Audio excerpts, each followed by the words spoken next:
right, imagine you're 12 years old, living in a quiet apartment complex, and every morning you take the same short walk to your school bus stop.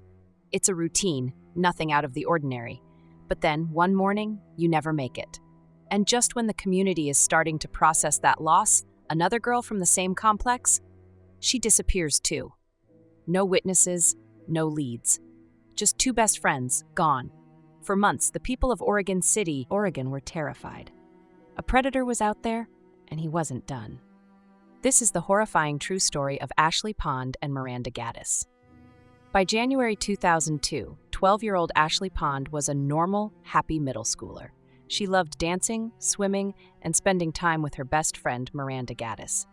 They both lived at Newell Creek Village, a small apartment complex in Oregon City, and they did everything together. But Ashley's life hadn't always been easy. Months before she vanished, she had confided in several people that she was afraid of one man in particular, her friend's father, Ward Weaver III.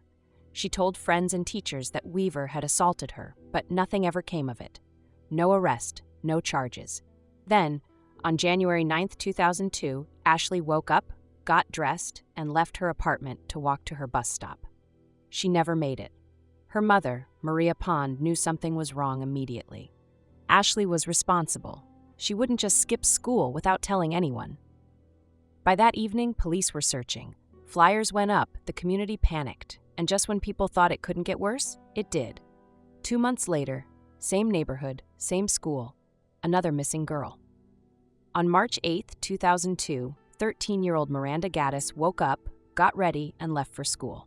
Her mother, Michelle Duffy, had already gone to work. By the time Michelle got home, Miranda was missing. This wasn't some random case of a runaway.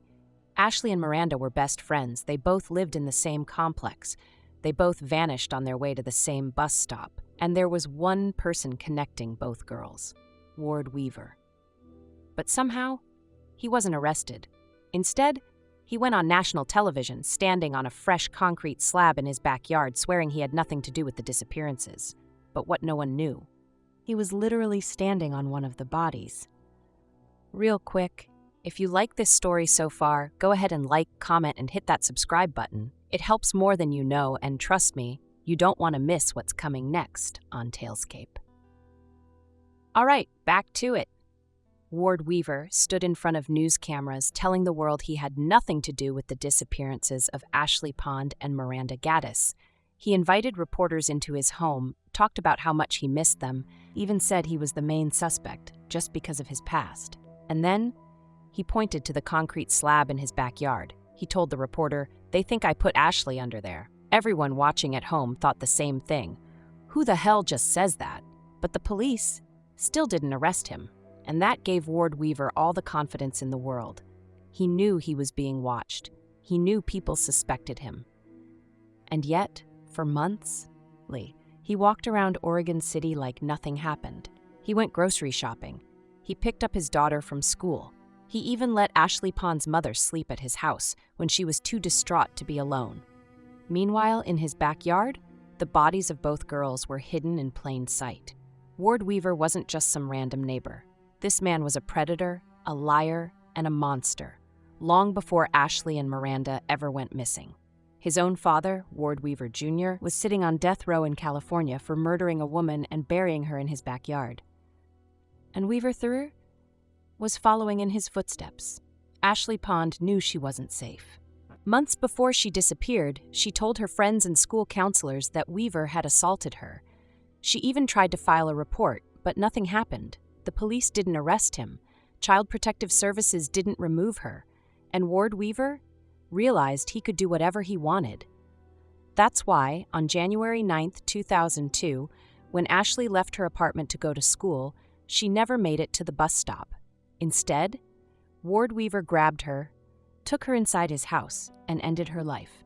And after, he stuffed her body into a 55-gallon barrel, dug a hole in his backyard, and poured concrete over it. And 2 months later, when Miranda Gaddis started asking too many questions, he did the same thing to her. Except this time, he didn't bother burying the body. He stuffed her into a box in his storage shed, and then he just kept living his life. For 6 more months, her body sat there, locked away, rotting, just feet from his own family. And still, nobody stopped him. But in August 2002, Ward Weaver made one final mistake. His 19-year-old son's girlfriend came over to his house. At some point during the night, Weaver attacked her. She escaped, ran straight to his son, and told him everything. And his son didn't hesitate. He called the police and said, "My father attacked my girlfriend, and also, I think he murdered Ashley and Miranda." That was all they needed. Within days, police swarmed Weaver's house. They searched his backyard, his shed, his entire property. And when they started digging, the truth finally came out. The moment police started digging, it was over. On August 24, 2002, investigators searched the storage shed behind Ward Weaver's house, and inside, they found a large microwave box. When they opened it, Miranda Gaddis' remains were inside.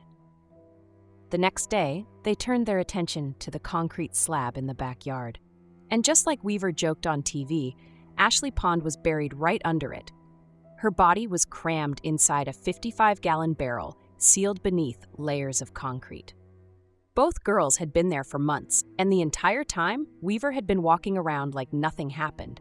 He had spent half a year playing the grieving neighbor, going on TV, pretending to be innocent, while their bodies were literally at his house the whole time. But now, there was no more pretending. The second investigators confirmed the remains belonged to Ashley Pond and Miranda Gaddis. Weaver was arrested and charged with 2 counts of aggravated murder.